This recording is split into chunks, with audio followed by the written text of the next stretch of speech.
The observer and he observed are one and he same. Yet we struggle or see lived reality.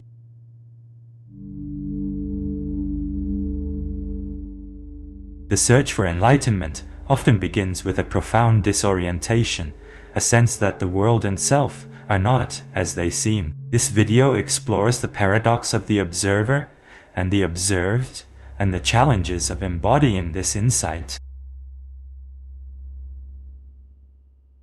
In the Sufi tradition, the concepts of fana and baka highlight the dissolution of the ego and the realization of divine unity. The Sufi poet Rumi describes the self as a drop merging into the ocean, emphasizing the importance of surrendering the ego to experience the divine. This tradition, like the Zen practice of Shoshin or beginner's mind, integrates emotional and spiritual dimensions, creating a holistic approach to enlightenment. Unlike modern contemplative practices that often focus on mindfulness and awareness, Sufism delves into the heart's transformation, not just intellectual understanding. This path requires practitioners to navigate the psychological mechanism of attachment, learning to let go of the self to find true unity.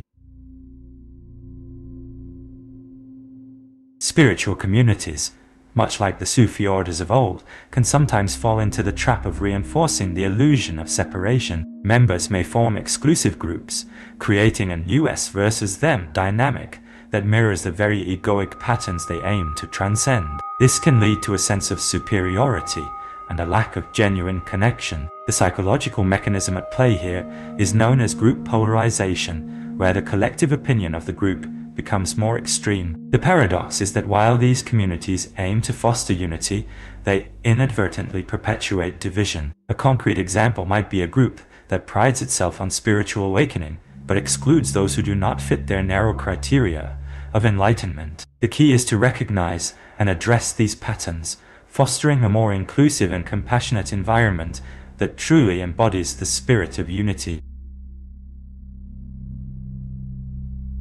The paradox at the heart of enlightenment is the tension between the observer and the observed, a challenge that echoes through traditions like Zen Buddhism. This resistance is rooted in the fear of losing control and the sense of self, a phenomenon psychologists refer to as existential anxiety. The ego clings to the illusion of separation, making it difficult to hold both sides of the paradox simultaneously. This struggle is akin to the experience of a person who, upon facing their own mortality, must confront the fragility of their constructed identity. The challenge is to navigate this tension without bypassing the deeper layers of understanding, allowing for a more integrated and authentic experience of reality.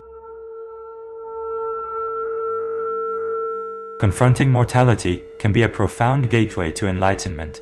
The Tibetan Book of the Dead and Bardo navigation practices highlight the importance of preparing for death to dissolve the ego. Similarly, Stoic memento mori practices emphasize the impermanence of life. These traditions suggest that death reveals the illusory nature of the self. Modern palliative research and psychedelic-assisted end-of-life therapy confirm that facing death can lead to significant spiritual transformation. For instance, Viktor Frankl's experiences in concentration camps underscored the transformative power of finding meaning in the face of death. The key is to integrate these insights into daily life, recognizing the transient nature of existence. This integration can be seen in the psychological mechanism of terror management theory, which posits that awareness of death can drive us to seek deeper connections and meaning.